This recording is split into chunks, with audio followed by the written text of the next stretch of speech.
একটি হৃদয় বিতরক ঘটনা শিলচরে। ছোট বোনকে বাঁচাতে গিয়ে মৃত্যু হলো বড় বোনের।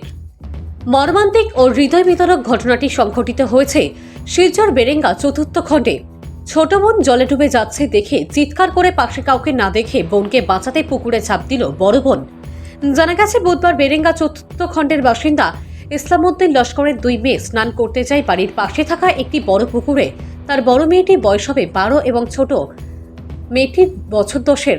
প্রতিদিনের মতো দুজন স্নান করতে গিয়েছিল।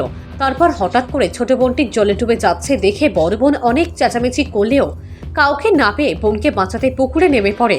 তাদের হাল্লা চিৎকার শুনে ছুটে আসেন ঘটনাস্থলে লোকেরা। তাদের বাবা ইসলামউদ্দিন এসে দেখতে পান ছোট মেয়েটি উপরে হাবুডুবু খাচ্ছে। তিনি সঙ্গে সঙ্গে জলে নেমে ছোট মেয়েকে উদ্ধার করলেও বড় মেয়ের কোনো পাত্তা পাননি। তারপর প্রতিবেশী এক ব্যক্তি সঙ্গে সঙ্গেই পুকুরে নেমে বড় মেয়েটিকে জীবিত অবস্থায় উদ্ধার করেন, কিন্তু শেষ রক্ষা হয়নি মেয়েটির। চিকিৎসারত অবস্থায় শিলচর মেডিকেল কলেজে কয়েক ঘন্টার পর প্রাণ হারায় কিশোরীটি। বৃহস্পতিবার ময়নাতদন্তের কাজ সম্পূর্ণ করে নিজ বাড়িতে নিয়ে আসা হয় কিশোরীর নিথর দেহ। বাড়িতে কিশোরীর মৃতদেহ পৌঁছালে কান্নায় ভেঙে পড়েন পরিবারের লোকেরা। এদিন বিকালে তার জানাজা নামাজ শেষে কবরস্থ করা হয়। এমন ঘটনায় গোটা এলাকায় শোকের ছায়া নেমে এসেছে। চতুর্থ খণ্ড বাগানের বন্ধুরাই জিপিয়ে শিশু কন্যা 12 বছরের ইসলামউদ্দিনের সন্তান 12 বছরের শিশু কন্যা আকস্মিক দুর্ঘটনা হয়েছে।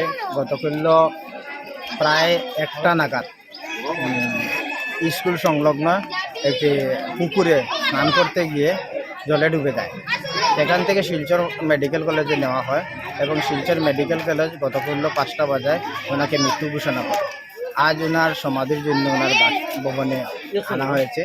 আমি আজকের ওই ওনার পরিবারের প্রতি, ইসলামউদ্দিনের পরিবারের প্রতি, সবার প্রতি আমাদের মুসলিম রাষ্ট্রীয় মঞ্চের পক্ষ থেকে শোক ব্যক্ত করি এবং আসামের মাননীয় মুখ্যমন্ত্রী মহোদয়ের কাছে এই পরিবারকে আর্থিক সাহায্য হিসাবে এককালীন 5 লক্ষ টাকা আমি আমার মুসলিম রাষ্ট্রীয় মঞ্চের পক্ষ থেকে আজকে এই মর্মাহতদের পরিবারকে দান করার জন্য আমি আসামের মুখ্যমন্ত্রীর কাছে ধন্যবাদ।